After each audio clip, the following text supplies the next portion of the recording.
आणखी एक breaking news आहे। कृषी मंत्री माणिकराव कोकाटे अडचणीत सापडताना दिसत आहेत। माणिकराव कोकाटे आणि भाऊ सुनील कोकाटे यांना नाशिक जिल्हा न्यायालयानं 2 वर्षांची शिक्षा सुनावली आहे। तर 2 वर्षांचा कारावास आणि 50,000 रुपयांची इथं त्यांना शिक्षा सुनावण्यात आली आहे। फाईन अशी ही शिक्षा आहे। माणिकराव कोकाटे आणि त्यांचे भाऊ यांच्या विरोधामध्ये गुन्हा दाखल झालेला होता। 1995 साली कागदपत्रांची फेरफार आणि फसवणूक केल्याचा आरोप त्यांच्यावर होता। तर माजी मंत्री तुकाराम दिघोळे यांनी दाखल केलेली होती ही याचिका आणि भारतीय दंडविधान संहिता 420, 465, 471, 47 अन्वये गुन्हा दाखल झालेला होता। त्याच प्रकरणामध्ये आता जे कृषी मंत्री आहेत ते आणि त्यांचे बंधू यांना 2 वर्षांची शिक्षा सुनावण्यात आली आहे।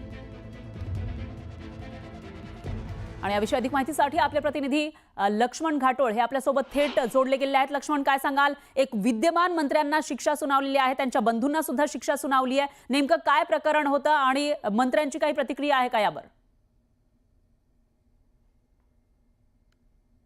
माणिकराव कोकाटे यांच्याबद्दल ही सगळ्यात मोठी बातमी आहे। माणिकराव कोकाटे आणि त्यांचे बंधू यांना नाशिकच्या जिल्हा सत्र न्यायालयाने तब्बल 2 वर्षाची शिक्षा सुनावलेली आहे। आता मी त्याच नाशिकच्या जिल्हा न्यायालयाच्या आवारामध्ये आहे। माझ्या मागच्या बाजूला आपण जर बघितलं तर आतमध्ये ही सुनावणीची प्रक्रिया जी आहे ती पार पडताना आपल्याला पाहायला मिळते। काही वेळापूर्वी नाशिकच्या न्यायालयाने या संदर्भातला निकाल दिलेला आहे। खरं तर 1999 सालचं हे प्रकरण आहे। तब्बल 20 ते 25 वर्ष जुनं हे प्रकरण आहे आणि या प्रकरणामध्ये 420चा गुन्हा जो आहे तो माणिकराव कोकाटे आणि त्यांचे बंधू जे आहे सुनील कोकाटे यांच्या विरोधात दाखल करण्यात आलेला होता। तत्कालीन त्या काळचे जे मंत्री होते त्या भागातले तुकाराम दिघोळे यांनी या सगळ्या प्रकरणामध्ये हा गुन्हा दाखल केलेला होता आणि या सगळ्याच्या अनुषंगानं या सगळ्या प्रकरणामध्ये गेल्या 20 वर्षांपासून नाशिक जिल्हा न्यायालयामध्ये या सगळ्याच्या संदर्भात सुनावणी सुरू होती आणि या सुनावणीनंतर आज अखेर या सगळ्या प्रकरणामध्ये न्यायालयाने निकाल दिलेला आहे आणि या निकालामध्ये सध्याचे विद्यमान कृषी मंत्री जे आहेत माणिकराव कोकाटे यांना तब्बल 2 वर्षाची शिक्षा जी आहे ती लागण्यात आलेली आहे। माणिकराव कोकाटे यांच्याबरोबरच त्यांचे जे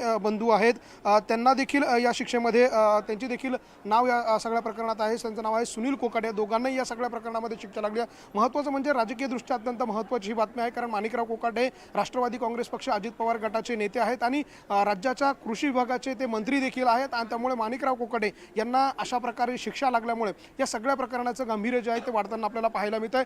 थोड्याच वेळात माणिकराव कोकाटे न्यायालयातून बाहेर येतील आणि त्यानंतर ते आपली प्रतिक्रिया, त्यांची बाजू या सगळ्या प्रकरणामध्ये नेमकी काय आहे ते सांगतील।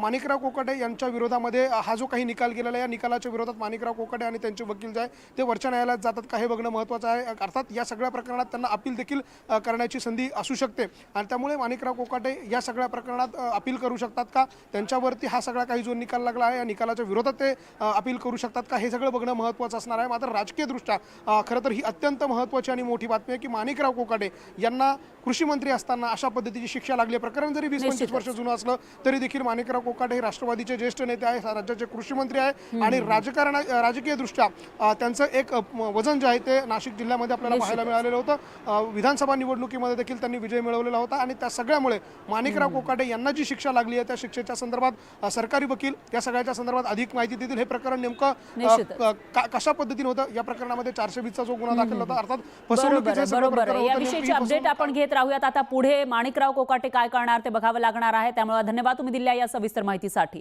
यानंतर